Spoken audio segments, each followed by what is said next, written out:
Memories have wheels. All right, Sachko, thank you so much. That was very nice. I enjoyed that a lot. And let's bring up a storyteller who's been around with the group for quite a while, Steve.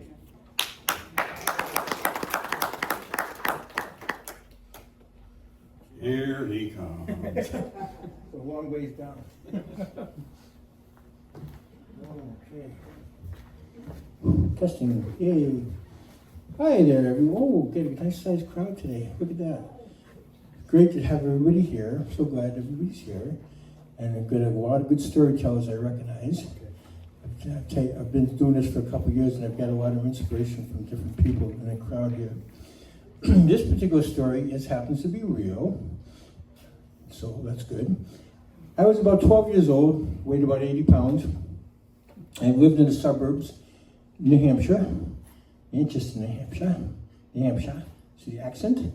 Anyway, not many animals around in the suburbs, cats and dogs and those kinds of things. So we used to go up to my aunt's house once in a while. Notice I said aunt, not aunt, my aunt's. And she had a nice little, I guess you'd call it a farm. She had pigs and goats and all kinds of stuff. And I think if she could have, she probably would have had camels and everything else you could possibly imagine. She loved animals, so she just wanted to get everything. I think going up there because it's neat. It's like going up to a petting zoo, And one time I went up and it was springtime, and she said, "Oh yeah, come on up and visit." So we went up there and she said, "Oh, come on and see our new addition to the family." Okay, no problem. Go up to a barn. She opens up the barn door, and now I'm probably 5'2", whatever I was at that height at the time. And she opens up the barn door, and I'm looking up, and I see this horse. Looks like he's like 18 feet tall to me at that time. Big horse. I never seen a real horse at that, So I'm looking at him, and she goes, "Oh, this is Cisco. He's a great," and she's like tagging on him. And now I noticed right away, this horse he's moving around, he's shuffling around, he looks like agitated. I don't know horses, but I know, when something's agitated, you can tell. So she says, "Well, he hasn't been out in a while. Why don't you take him out for a ride?" I don't know if anybody here knows horses, or anything about horses, but should have been my first red flag was the horse hadn't been out in like 6 months. Okay? First red flag, right? Second red flag is I don't know how to ride. Never been on a horse before. Big mistake. She said, "Oh, don't worry about it." Cisco's, he's tame as anything. My kids ride him all the time. No problem. Come on, you'll love it. Now, as she's seeing this, I'm looking at this horse, and I swear to God, the horse is looking dead in my eyes. "I don't think you should do this. Not a good idea." I swear he's, telepathic, and I'm going, okay, I don't want it. She's going on and on. So she gets his stuff together, his blanket, and she starts putting stuff on him. As soon as she's putting stuff on him, he gives me a second look. I'm telling you, man, you don't want to do this. But, my aunt said, come on. Okay. So she gets the saddle on, and he's shuffling around really like crazy. And something's wrong with this horse. I know something's going on. Oh, he just wants to get out and run a little bit. Third red flag right there, right? Run a little bit. Okay. Now, you don't put a rookie on a horse like that, okay? You don't put somebody that's brand new. So finally, after she gets them all saddled up and whatever, she said, "Oh, come on, get on." And I have to be lifted up like on a, super elevator, get on top of them. In the barn, by the way. And I knew this was a bad idea.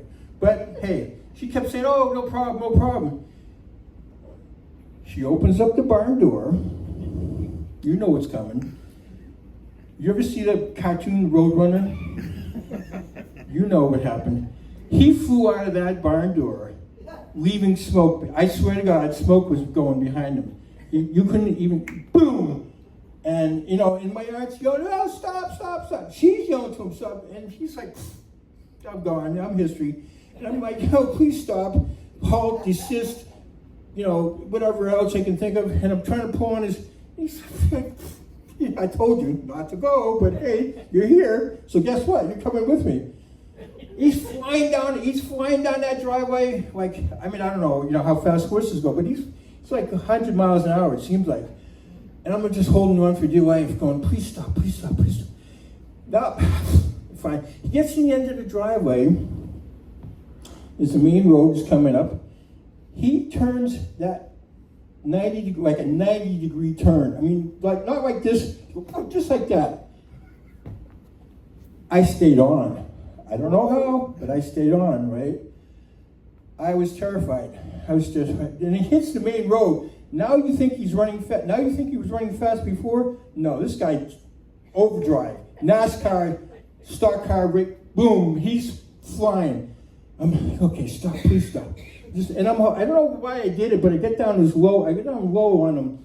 And I think that's probably what saved my life. So he's running down and I'm like, okay, stop. But my fear wasn't that I was gonna fall. That wasn't my main fear. My fear was that I was gonna fall and get my foot caught in the stirrup, like those old cowboy movies, And he'd be dragging me along forever and ever, and they'd find me like days later with vultures eating me, and go, I think that's Steve. That looks like him. Yeah, maybe we'd have to take teeth samples. But I stayed on. He's running.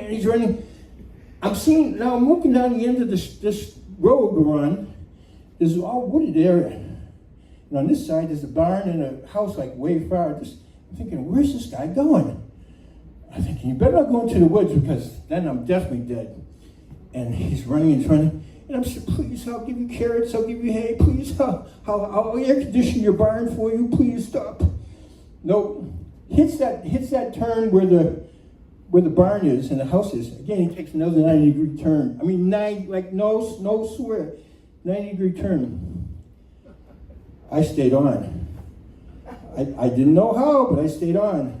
So now he's running down the road, trying to get to the barn and the house. I'm thinking, where is he going? There's a house and a barn, where's he going? He's running. He gets to the barn door. He stops on a dime. I mean on a dime. Not slow. Boom, just like that.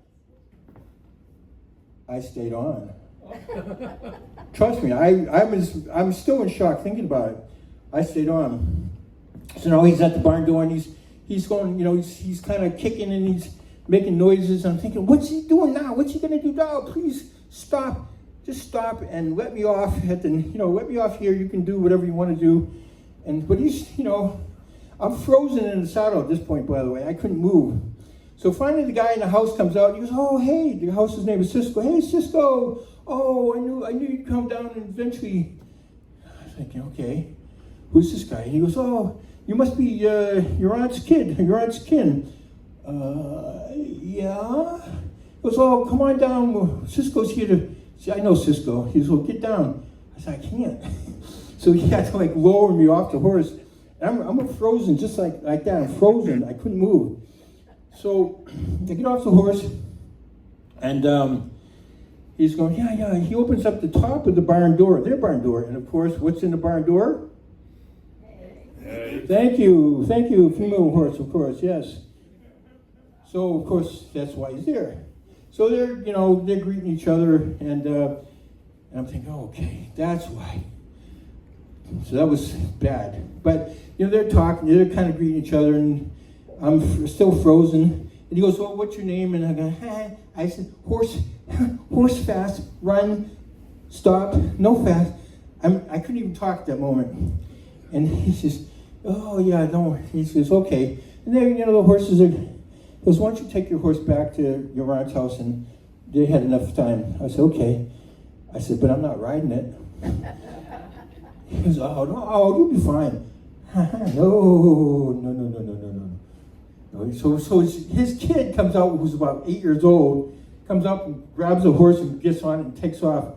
I walk back home. I thought, well, that's the last time I'm going to ride a horse. By the way, I do love horses, and if I had an opportunity, I would love to ride a horse. But horses and crows are my two animals, by the way. Now, Steve's one